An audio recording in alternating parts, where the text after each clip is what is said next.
एगो हमार गाना रहे, आई हो, और ये कल्पना जी गौले रहनी, तो हम चाहब ये मेरे लिए मैम। अच्छा, ये आसाम से हमको, ये मेरा, मैं आसाम से ही आ रही थी और ये गामूसा बोलते हैं, हमारे आसाम के जैसे एक तरह से धरोहर है, जातीय धरोहर। और रवि जी के लिए खासकर मेरी माँ की पसंद है, माँ ने भेजा है आपके लिए। जोरदार तालियां होनी चाहिए आप लोग की, गोरखपुर की ताली। भाग्यशाली हैं आप लोग, ऐसे सांसद आपके भाग्य में मिले हैं। एक बार और जबरदस्त ताली सांसद जी के लिए होनी चाहिए, रवि भैया के लिए होनी चाहिए, क्योंकि ये भोले के पागल फकड़ भक्त हैं, अगड़भंगी भक्त हैं। ये भोले के जो भक्त होंगे वही जानेंगे। और कल्पना जी तो स्वयं माँ सरस्वती की इनकी कंठ में वास होती है। आप लोग ताली बजा दीजिए कल्पना जी के लिए। आइए मंच पर सुनने के लिए कलाकार आए हैं भैया, राहुल पांडे, शिल्पी राज जी, अनुपमा यादव और ये अनामिका त्रिपाठी, निधि राज। बारे भैया, आपने कलाकारों का लगा दिया जखीरा, और दिन भर में बनारस से आते खाया खीरा।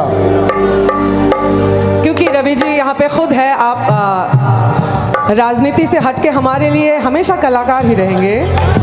और मुझे बहुत एक पसंद है, आपके लिए मैं गाई थी जैसन सोचले रहनी वैसन। मैं चाहूँगी आज ये मौका कब मिलता है, हम गाते रहते हैं लेकिन रवि जी के साथ गाने का मौका कैसे मिलेगा। तो मैं चाहूँगी कि शब्द लिखा हुआ है लगभग जी माइनर, जी माइनर। और राहुल जी आप तो अगर सपोर्ट कर सकते हैं, अगर शब्द बाई चांस अगर आपको शब्द अगर प्रॉब्लम हो तो।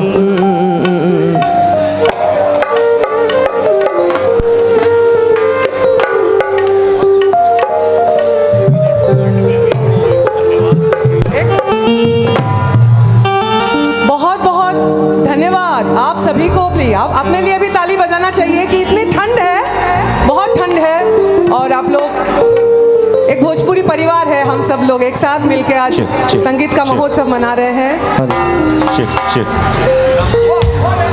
एक माइक्रोफोन रवि जी को भी चाहिए ना।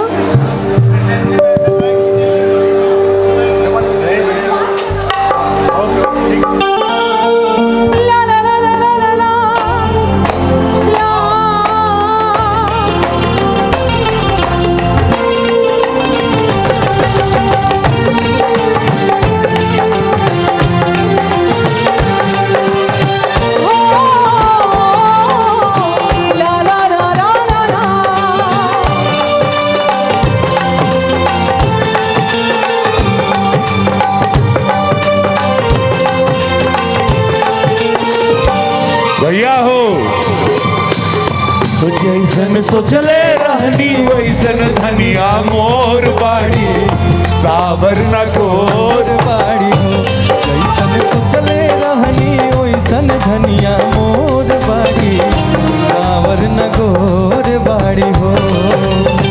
हर पातर मोट थोरे थोर बाड़ी, सावर न गोर बाड़ी हो। जैसन सोचले रहनी वैसन धनिया मोर बाड़ी, सावर न गोर बाड़ी हो। जैसन चाहले रहनी वैसन पियवा मोर बाड़ा, सावर न गोर बाड़ा हो। थोड़े छरहर पातर मोट थोड़े थोर बाड़ा, सावर न गोर बाड़ा हो।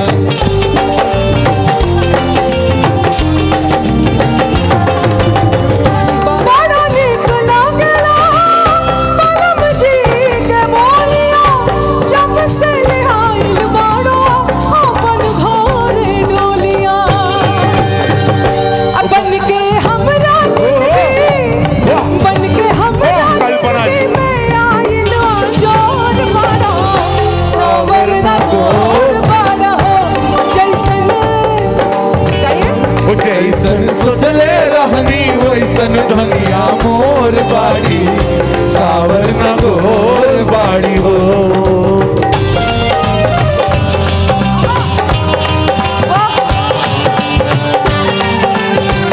बाहर गोरखपुर जाओ ला ला ला हो ला ला ला दिलवा के हाल हमसे कहलो न जाला अंधर ला कराई का बेहसी यारा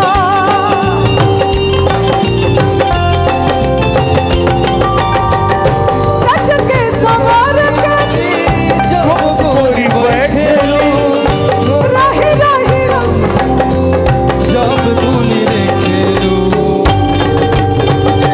बाटे जुल्म जवानी बाटे जुल्म जवानी चंदा के चकोर बाड़ू सावर न गोर बाड़ू हो ऐसन सोचले रहनी वैसन धनिया मोर बाड़ू सावर न गोर बाड़ी हो जैसन चाहल रहनी वैसन पीवा मोर बाड़ा सावर न गोर बाड़ा हो थोड़े झरहर पातर मोट थोड़े थोड़ बाड़ा सावर न गोर बाड़ा हो ऐसन सोचले रहनी वैसन धनिया मोर बाड़ी सावर न गोर बाड़ी हो सावर न गोर बाड़ा हो सावर न गोर बाड़ी हो ओ सावर न गोर बाड़ा हो